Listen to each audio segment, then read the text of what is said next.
Hey, hello. Here are 6 short, I'll call them case studies of starting points. In this approach, we're going to begin with ideas that really interest you, and I'll give you an overview of how they could turn to studies. These are loosely based on ideas from previous students' work. So, starting points. Idea to research topic. Okay, the first one, case one, is I'd like to take everything I've learned in my EdTech degree and develop some great units for my math classes. Can this be a thesis? Sincerely, Foiled from Flemington. I love this type of project. You're going to think deeply, pull together a lot of research, and plan 3 to 5 great projects due with your students. And then you're going to collect data on it from a variety of sources. This is the type of project that can make you an expert in a state or even a country. What you would do first is develop guidelines or principles for these units. For example, all units will involve student choice, authentic assessment, multiple intelligence theory, universal design for learning principles. That will be a part of your literature review, as well as the sort of theoretical or learning theory that you use to frame your work. You would collect your data through, I would recommend focus groups from other teachers. You get 5 other math teachers or 7th grade teachers together, discuss your ideas with them several times, and collect data. Focus group of administrators or parents. Student portfolios. Observations of students. You take observational notes. You complete your IRB form, which we'll get to later.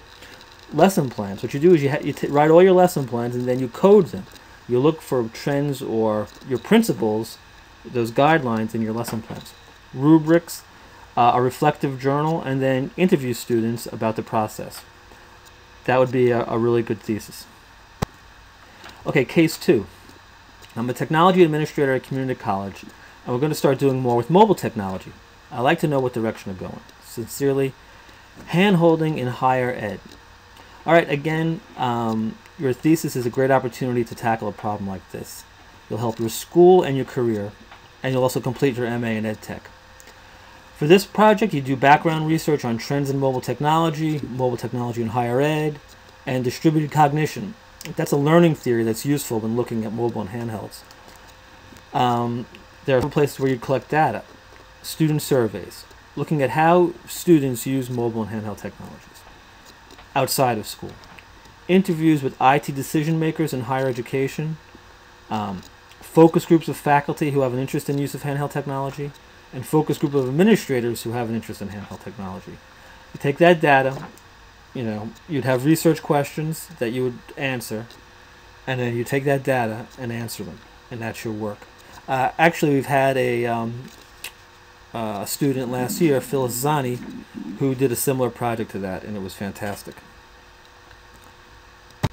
All right, case 3. I'm a 3rd grade teacher, and I do readers theater with my students. I know that technology can take it to the next level. What can I do with that? Sincerely, Stumped in Saddlebrook. Again, this is a great project because you're going to build specific expertise in a popular topic, readers theater. I can see teachers from across the country having an interest in this work. First, if I was advising you on this topic, I'd help you identify the learning theories or theoretical framework on how readers theater works, and there's a lot of research on that. Then develop a few units that use readers theater and technology.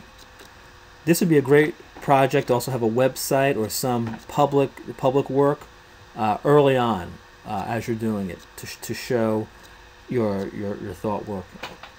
Again, some of the data would be material that you would generate, lesson plans, rubrics. Other data would come from student portfolios, student observations. I would add an online survey of teachers as well. For curriculum work like this, I'd recommend focus groups again. Focus groups are good not just for a summative evaluation at the end, but part of the formative evaluation project.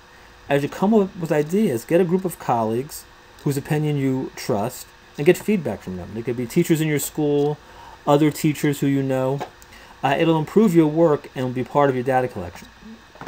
So this project, you'd collect data from lesson plans, rubrics, student projects, student observations, student interviews, online surveys, and focus groups. As you think about the project, your big questions for this one would be, how can technology, improve or change the techniques of readers' theater? How can technology used to develop literacy in readers' theater?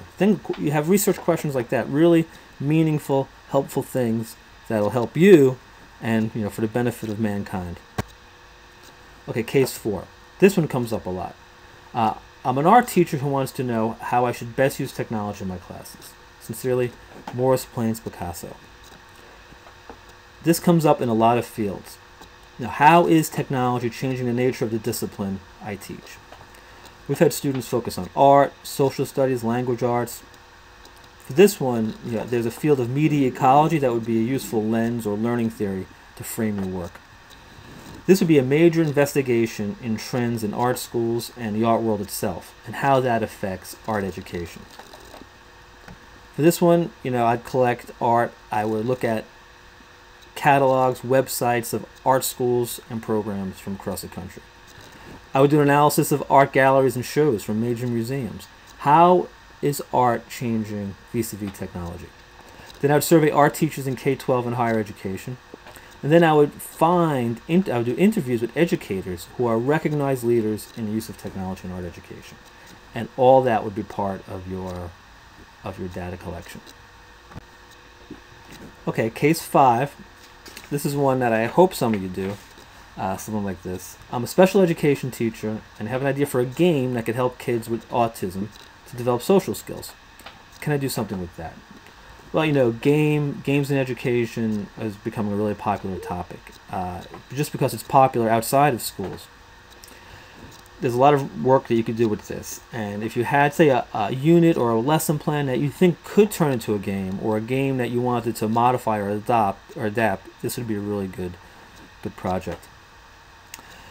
For this one, you would research game design techniques and correlate it with your own ideas.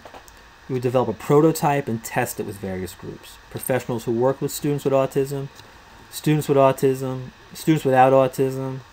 The theoretical framework or learning theory would be something that comes from game design, maybe applied behavioral analysis or social constructivism. Game design has a lot of the psychological work into flow. Game designers use a lot of. You get data from existing games. You can look at a variety of games and look at trends in these games. On your prototype, you can get observational notes during game testing. You could have interviews and surveys during and after gameplay. And that would be your data. Then you have a final product, too. Case 6 is the last one. And this one comes up a lot also. I've got my administrative certification and I'd like a job as a school principal. If I could learn the secrets of the best tech-savvy schools, especially in New Jersey, it'd be a real help for my career. Sincerely, aspiring principal from Perth Amboy. Actually, for this one, I could already see the title.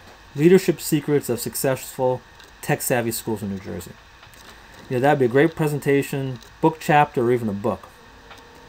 For this one, you'd look at administrative and academic characteristics of highly successful technology schools. You look at things like how they employ technology, how they recruit and train staff, how they develop curriculum, how they manage and maintain the latest technology. You could also look at the challenges and processes of the district and school leadership. Possible theoretical frameworks would be something like school reform and school leadership. For this one, you'd collect data from interviews from principals, from schools known as tech-savvy schools, interviews from staff from successful tech-savvy schools, site visits, observations, technology plans, news reports on schools, and school data from national, state, and private organizations. For example, you could, do sort of a purposeful sample of urban schools, suburban schools, rural schools that are considered tech-savvy, break it down that way, small, medium, large schools, middle schools, high schools. There are a lot of different ways to usefully organize this data to help you, and again, I'm not saying this lightly, but to help, mankind. Again, every project you have is going to have some final product that's really helpful to teachers, educators, and people interested in the education of children. All right, the end. I've got a brainstorming activity to get you thinking about this. So good luck, and I'm really excited to look at your ideas.